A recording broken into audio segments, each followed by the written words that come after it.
কথায় আছে যে স্বাধীনতা অর্জন করার চাইতে স্বাধীনতা রক্ষা করা কঠিন। আমাদের মধ্যে অনেকেই আছেন যে নিজের কন্টেন্ট দিতে লজ্জা বোধ করেন এবং অন্যের ভিডিও দিতে বেশি পছন্দ করেন। অর্থাৎ কপি ভিডিও নিয়ে কাজ করতে পছন্দ করেন। অর্থাৎ অন্যের একটি গান সে লিপসিং করে দিবেন, অন্যের একটি ভিডিও সাইডে এসে দেখুন যে চায়নারা এই কাজটা করছে। অর্থাৎ অন্যের কন্টেন্ট নিয়ে কাজ করতে পছন্দ করেন। ফেসবুক কিন্তু রিয়েল কন্টেন্ট পছন্দ করেন। আপনার কণ্ঠ, আপনার ছবি, আপনার ভিডিও, আপনি সমস্ত অর্গানিকভাবে যদি আপনার জিনিস নিয়ে কাজ করেন, ফেসবুক কিন্তু আপনাকে ব্র্যান্ড প্রমোট করবে। আপনার পেজে মনিটাইজেশন, কন্টেন্ট মনিটাইজেশন সেটআপটা দিয়ে দেবে এবং এখান থেকে আপনি কিন্তু ছবি থেকেও আর্ন করতে পারবেন, ভিডিও থেকেও আর্ন করতে পারবেন, টেক্সট থেকেও ইনকাম করতে পারবেন। প্রতিটা স্টেপ থেকে আপনি ইনকাম করতে পারবেন। অন্যদিকে আপনি যদি কপি ভিডিও নিয়ে কাজ করেন, অন্যের মিউজিক নিয়ে কাজ করেন অথবা অন্যের কন্টেন্ট নিয়ে যদি আপনি কপি করে কোনো ধরনের চালাকি করে কাজ করেন, ফেসবুক কিন্তু আপনাকে আর্ন দিবে না।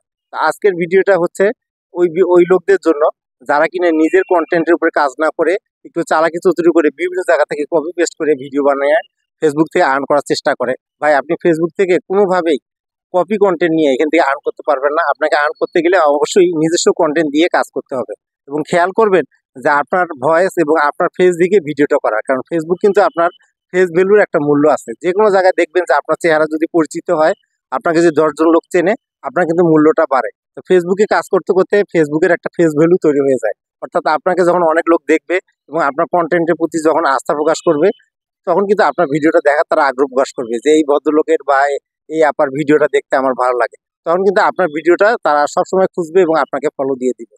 আর অন্যদিকে যদি আপনি অন্যের ভিডিও নিয়ে কপি করা শুরু করেন অথবা অন্যকে দেখে আপনি বড় হয়ে যান অথবা অন্যের ভিডিও নিয়ে আপনি যদি নিজের পেজটাকে বড় করতে চান, কি হবে? আপনার পেজটা কিন্তু একটা পর্যায়ে কলাপস করবে। অর্থাৎ পেজগুলি মানুষের কাছে যখনই যাবে, মানুষ কিন্তু বিরক্ত হয়ে যাবে যে আসলে আপনি নিজস্ব কন্টেন্ট নিয়ে কাজ করেন না, আপনার ভয়েস দিয়ে কাজ করেন না, অথবা আপনি ফেসবুকের গাইডলাইন বহির্ভূত কোনো কাজ করতেছেন। তখন কি হবে? আস্তে আস্তে মানুষ কিন্তু আপনার সম্পর্কে ডিমোটিভেট হয়ে যাবে, আপনার প্রতি আস্থা হারাবে।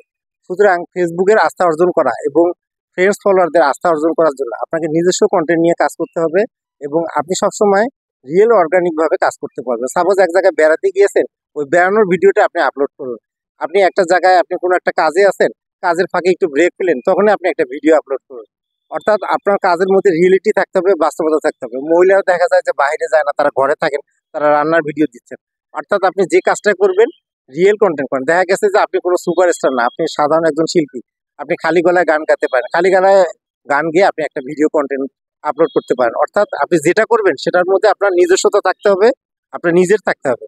আপনি যদি অন্যের কন্টেন্ট নিয়ে কাজ করেন, অন্যের ভিডিও নিয়ে কাজ করেন, ওই ভিডিও নিয়ে আপনি কোনোদিন ফেসবুক থেকে আর্ন করতে পারবেন না। আর আরেকটা বিষয় হচ্ছে যে কন্টেন্ট মনিটর সেটআপ এই পর্যন্ত যারা পেয়েছে, দেখবেন যে যারা স্টার নিয়ে কাজ করেছে তারা কিন্তু কন্টেন্ট মনিটর সেটআপটা ওইভাবে পাচ্ছে না। যারা নিজস্ব কন্টেন্ট নিয়ে নিজের ভিডিও নিয়ে কাজ করতেছে, তারা কিন্তু কন্টেন্ট মনিটর সেটআপটা পাচ্ছে। এবং কন্টেন্ট মনিটর সেটআপের ক্ষেত্রে আরেকটা কথা বলা আছে যে আপনার ভিডিওগুলি কোনোভাবে যদি নষ্ট হয়ে যায়, ডিজেবল হয়ে যায়, আপনারা কিন্তু ফেসবুকে আর্ন দিতে পারবে না। আপনার ভিডিওটাকে সুন্দর মতো রাখার জন্য, কোনো ধরনের পলিসি ইস্যু না আসার জন্য আপনি কিন্তু রিয়েল কন্টেন্ট ভিডিও দিবেন। কারণ কোনো কারণে যদি আপনার ভিডিওতে অ্যাড আসা বন্ধ হয় বা ভিডিওটা বাতিল হয়ে যায়, ওই ভিডিও থেকে যা আর্ন হবে ফেসবুক কিন্তু আপনাকে আর্ন দিবে না। আপনার পেজ থেকে অবশ্যই আর্ন করতে গেলে আপনার ভিডিওগুলি অ্যাক্টিভ থাকতে হবে এবং ওখানে যে বিজ্ঞাপন সংস্থার বিজ্ঞাপন আসবে ওগুলি কিন্তু আপনার অ্যাক্টিভ থাকতে হবে। কারণ আপনার যে পেজ থেকে বিজ্ঞাপনগুলি চলে যাবে অথবা আপনার ভিডিওটা বাতিল হয়ে যাবে ফেসবুকের কোনো পলিসি ইস্যুর কারণে, সেটার থেকে কিন্তু আপনি কোনো আর্ন করতে পারবেন না। সুতরাং ফেসবুকে কাজ করার সময় আপনি এমনভাবে কাজ করুন যে ভিডিওগুলি দেখে মানুষের যেমন ভালো লাগা কাজ করে, ফেসবুকও কিন্তু আপনার ব্র্যান্ডটাকে প্রমোট করবে। কারণ প্রত্যেকেই কিন্তু ইউনিক। কারণ আমার কথা, আপনার কথা বা আরেকজনের কথা, একেকজন কিন্তু আলাদা টপিকসের উপরে আলোচনা করে, আলাদা বিষয়ের উপরে কথা বলে এবং একেকজনের বাচনভঙ্গি এবং একেকজনের প্রেজেন্টেশন আলাদা।